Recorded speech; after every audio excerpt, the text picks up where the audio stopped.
Division of rational numbers, यानी rational numbers को किस तरह से तकसीम किया जाएगा।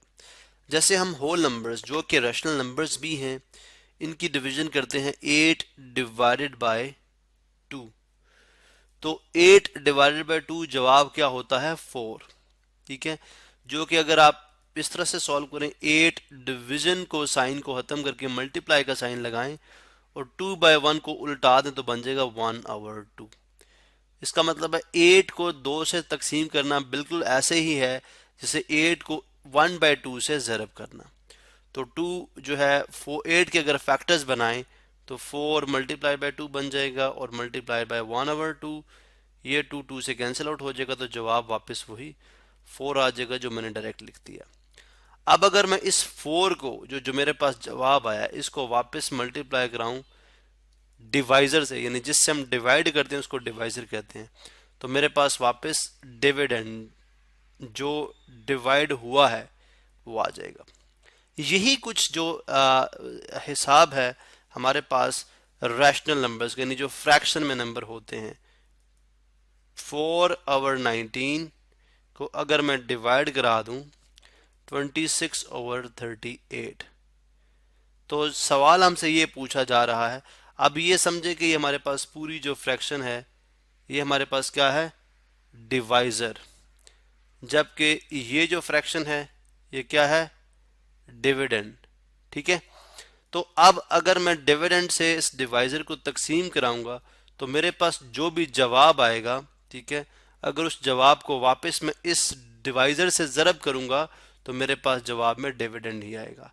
अब तकसीम कराया कैसे जाएगा, अगर मैं 4 को 4 डिवाइडेड बाई 4/19 लिखूं और इस डिवीजन साइन को मल्टीप्लिकेशन में कन्वर्ट करके अगली जो फ्रैक्शन है उसको उल्टा दूं, यानी उसको रेसिप्रोकल कर दूं, तो ये बिल्कुल वैसे ही बात है कि हम 4/19 डिवाइडेड बाई 26/38 करने के हम 4/19 मल्टीप्लाई करा दें रेसिप्रोकल ऑफ 26/38 जो कि है 38/26। अब इसका मतलब है डिवीजन हमारे पास तब्दील हो चुकी हुई है मल्टीप्लिकेशन में। तो मल्टीप्लिकेशन में हम क्या करते हैं, सबसे पहले फैक्टर्स बनाएंगे और उसके बाद जो कॉमन फैक्टर होंगे वो बाहर ले आएंगे। ठीक है, यानी प्राइम फैक्टर्स कह लें। 4 और 4 का फैक्टर जो बनेंगे 2 × 2, 4 को लिखा जा सकता है 2 × 2। 19 चूंकि एक प्राइम नंबर है इसके दो ही फैक्टर होंगे, 19 मल्टीप्लाइड बाय 1। ठीक है, जैसे इसका भी आप 1 फैक्टर अगर लिखना चाहते हैं तो लिख सकते हैं, मल्टीप्लाइड बाय 38 लिखा जा सकता है।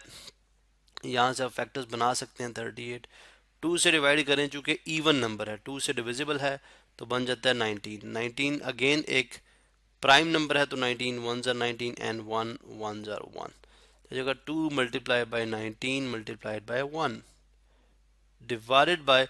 अब ये 1 लिखना मेरे हिसाब से, मतलब जब मैं स्टूडेंट्स के क्वेश्चंस को चेक करता हूँ मुझे वहाँ से आइडिया होता है कि 1 लिखना यहाँ पे बहुत ज़रूरी है, क्योंकि अक्सर ऐसे होता है कि अगर ये दोनों नंबर्स न्यूमरेटर और डिनोमिनेटर में कट जाएंगे तो स्टूडेंट जवाब में कुछ भी नहीं लिखते, जबकि उनको पता होना चाहिए कि 1 जो है यहाँ पे बचा हुआ है, या ये 19 भी 1 टाइम 19 होगा, 2 1 टाइम 2 होगा। जब हम कैंसिलेशन करेंगे तो आपको आइडिया होगा। 26 को हम लिख सकते हैं, 26 के फैक्टर्स बनाएं तो 2 और 13 एंड 13 1 13 एंड 1 1 1। ठीक है, तो यह आ जाएगा 2 टाइम्स 13 टाइम्स 1।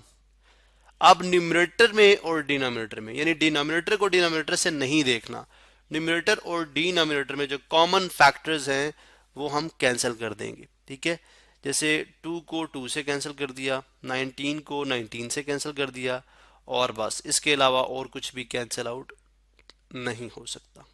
तो अब न्यूमरेटर में जो चीज़ें बच गई हैं तमाम वापस में क्या हो जाएंगी, मल्टीप्लाई, यानी ये 2 1 2 था, 19 1 19 19 1 19 2 1 2, तो 2 multiply by 2 4, 4 multiply by 1 4, 4 multiply by 1 फिर 4 फिर 4 और फिर 4। तो न्यूमरेटर में तो रह गया 4, डिनोमिनेटर में आ जाओ 1 मल्टीप्लाई बाय 1 1, 1 मल्टीप्लाई बाय फिर 1, ये 1 आ गया, 1 मल्टीप्लाई बाय 13 13 और 13 मल्टीप्लाई बाय 1 फिर 13, 4/13 जवाब आ गया। मतलब कि अगर हम 26 डिवाइडेड बाय 38 जो डिवाइजर था इसको अगर मैं इस आंसर जो कि हमारे पास अब आ चुका है 4/13 मल्टीप्लाई कराऊं तो मेरे पास वापस 4/19 आ जाएगा। आप देख सकते हैं 4/13। यहाँ से मैं डायरेक्टली करूंगा कि 13 1s are 13, 13 2s are 6, यानी एक ही टेबल से कैंसिलेशन। 2 1s are 2 और 2 19s are 38, तो 4/19, 4 into 1 4, 1 मल्टीप्लाई बाय 19 19, तो 4/19 जो हमारे पास डिविडेंड में फ्रैक्शन थी।